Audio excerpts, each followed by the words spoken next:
السلام عليكم. معاكم اخوكم عماد. 40 ميل، حوالي 70 كيلو من المكان اللي ساكن فيه، في وول مارت. مكان بعيد جدا، بس انا اضطريت عشان اخلص ورق الضرايب المحاسبه بتاعتي في جوه وول مارت.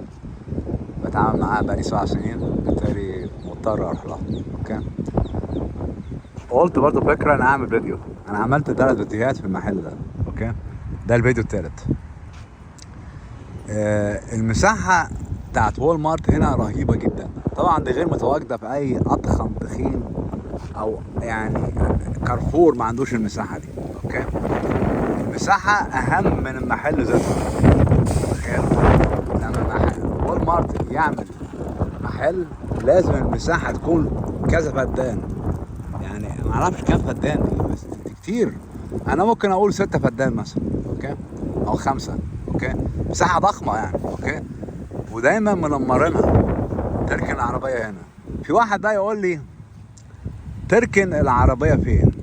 ده سؤال جيد جدا. لو انت ربنا مديك الصحة ويدينا الصحة كلنا يا رب، كل سنة وانتم طيبين. اوكي، حاول تركن العربية بعيد. يعني كمثال مثلا، شايف الراجل راكن العربية بتاعته فين؟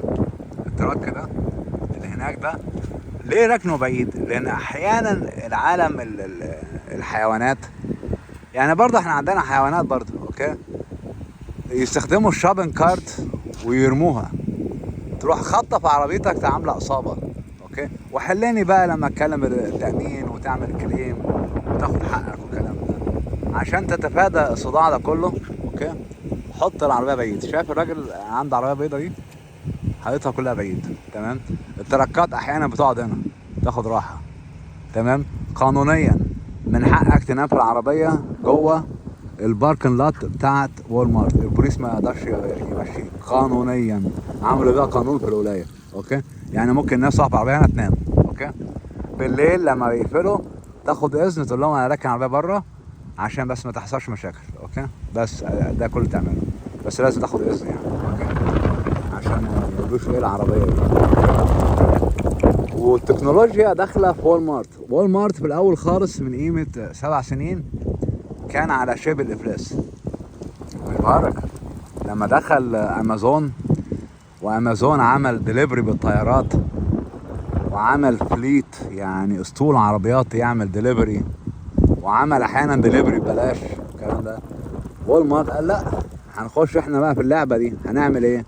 قال لك احنا كل حاجه الزبون يطلبها على اللاين في حاجتين، يا اما احنا نبعتها له او يا اما هو يروح يستلمها. يعني تخيل بقى، انا بكتب كل حاجه على اللاين، مش محتاج اخش جوه المحل. اللي انا بعمله كالاتي، تعالى اشرحها لكم عشان دي اول مره اقدمها على اي شريط انا نزلته. اوكي، في هنا باركن سبيس ريزيرف نمبر 15. اوكي، بيك اب 14 13 12 11 10 وهكذا. اوكي، لما تقف هنا بتكتب على الابليكيشن الرقم بتاع اللي انت راكب فيه العربيه.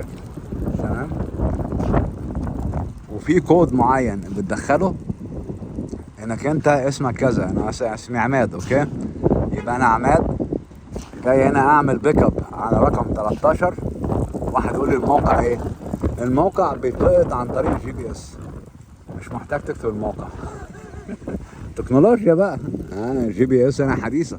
اوكي، بالتالي هم عارفين انت هنا في المحل الموجود في معون دورة. اوكي، بالتالي يجي لك هنا الشخصية المحترمة اللي هو كاستمر اسوشيت، جايب معاه عربية كبيرة قوي، وانت تفتح له الكبوت بتاع العربية من ورا وهو يحط الحاجات بنفسه.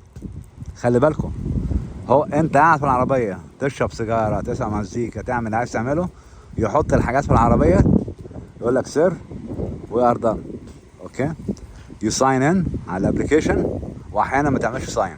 اوكي، واخد بالك على حسب البلصي الموجودة عندهم، وبس انتهت. لو انت بقى كسلان مش عايز تيجي هنا، اوكي، تعمل ايه؟ تقول لهم دليفري تو ماي هوم ادرس. طب انا واحد يقول لي هل في فلوس؟ لا مفيش فلوس ولا حاجه. في الاول خالص كانت من غير فلوس، بس لما حصل تضخم وول مارت عايز يعمل فلوس. بالتالي عمل ايه؟ عمل عضوية سنوية تدفع $100 في السنة، $100 في السنة، فري دليفري. كل ما تشتري حاجات اكتر من $30 يجيبها لك لحد البيت ببلاش. اي بيت في اي منطقة في البيت، يعني ان شاء الله حتى تكون قاعد في اخر الدنيا في فلوريدا يبعتها لك، اوكي، ببلاش. تمام، طول ما هي اكتر من 30، لكن انت دافع $100 في السنة. اوكي، طبعا دي بتوفر لك جهاز، بتوفر لك سواقة، في نفس الوقت لما اكون جعان الاكل يوصل لك، الاكل يوصل في خلال يوم. يعني انت عايز الاكل طلبته النهارده يوصل بكره. زمان كانوا بيوصلوه في نفس اليوم، بس مفيش الكلام ده خلاص. انت الموضه دي انتهت خلاص. اوكي، انا عن نفسي بحب اجي المكان ده احيانا، مش كتير يعني، اقعد كده مع نفسي في الهواء الطلق. المكان جميل طبعا، لما ما كانش فيه صيام والكلام ده. كل محلات الاكل هنا جنبيه كلها. شايفين المطاعم بكثره ازاي؟ مطاعم بالهبل. وطبعا الاسماء هنا ما فيهاش تخلف. يعني في حاجه كده انا لاحظتها في مصر، انهم عندهم ايجو بروبلم، عندهم مشاكل ذكوريه، مشاكل سيطره. يعني مثلا واحد يقول لك ايه، امبراطور الكباب والكفته، معاه الحنش، معاه واحد يقول لك انا اسماء عجيبه يعني، واخد بالك، استاذ الكبده، استاذ الفول، يعني حاجات غريبه كده قوي. هنا المحلات يقول لك ايه، يا فايف جايز، 5 رجال، ماكدونالدز، برجر كينج، واخد بالك، شارلي، اسماء طبيعيه، اي بي سي. حاجات كده شيك كده، يعني الواحد كده ما يحسش ان صاحب المحل عنده عقد نفسيه.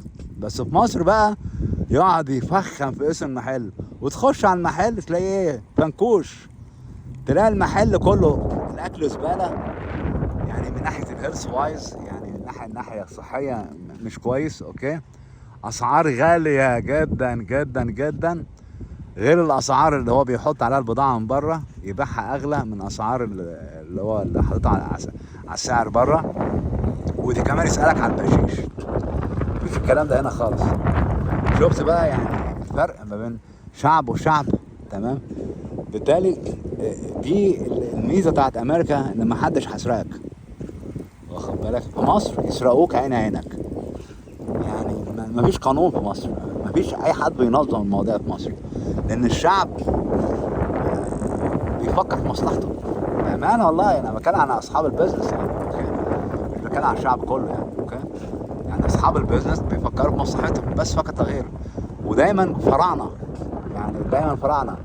عشان كده دايما بقول ان انا مش حاطط امل في مصر ان في قياده هتكون كويسه. يعني شالوا ارض وجابوا شاهين، طلعوا الاتنين مش نافعين بامانه. والله افتكرنا لما حسني مبارك يمشي هيكون الجاي احسن، طلع ولا ده احسن ولا ده احسن، الاتنين زي بعض، كلهم زباله، واخد بالك. شالوا السادات، جابوا مين؟ حسني مبارك. اوكي، والخطه الخمسيه، تمام، ويعني موت يا حمار. بالتالي مفيش ناس بتعمل على مصلحة الشعب لغير أمريكا. بس أمريكا بتعمل لمصلحة الشعب بأمانة. والله دولة رأسمالية بس بتعمل لمصلحة الشعب.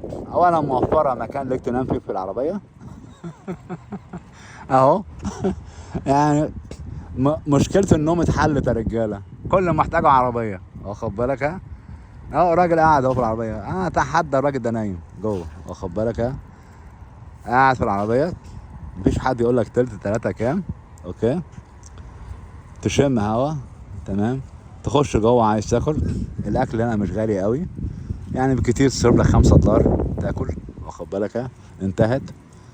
وجيب لك مثلا كيسة مشروبات ب$6، هو ده الكاكولا بتاعتك او الصودا، ومية مية، تمام. حمامات انا شغال 24 ساعة، بالتالي لو عايز تعمل حمام تخش تعمل حمام، ونضيفة كمان، بس انتهت. عرفته ولا لا؟ مش كده ولا ايه؟ اتمنى يكون الشريط الهايب ده عجبكم، والسلام عليكم ورحمة الله وبركاته.